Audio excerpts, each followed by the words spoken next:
Which is more important, speaking in tongues or clear teaching? Paul gives us the answer to that in 1 Corinthians chapter 14.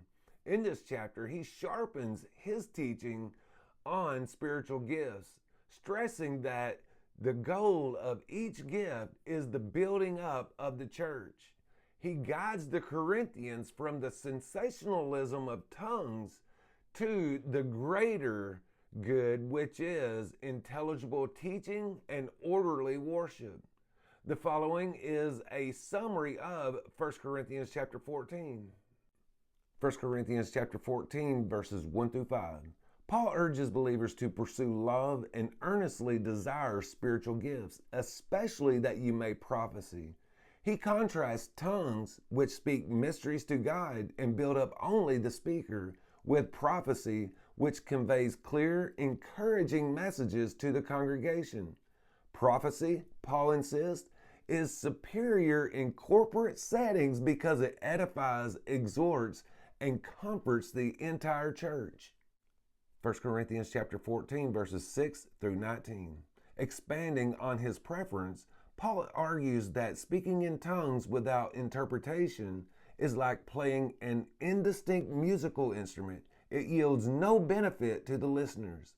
He encourages praying and singing with the spirit and with the mind, so both speaker and hearers are strengthened.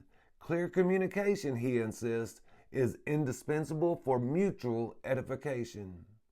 1 Corinthians chapter 14, verses 20 through 25. Paul warns against childish thinking, reminding the Corinthians that tongues signify to unbelievers, while prophecy convicts and converts them. If an unbeliever enters a service where prophecy is happening, the secrets of his heart are disclosed, and he may fall down in worship. Gifts must therefore function as signposts to guide, not sources of confusion. 1 Corinthians chapter 14, verses 26 through 33. Turning to practical discipline, Paul lays out rules. When the church gathers, each person contributes a hymn, lesson, tongue, or interpretation, but only 2 or 3 may speak in tongues, always with someone to interpret.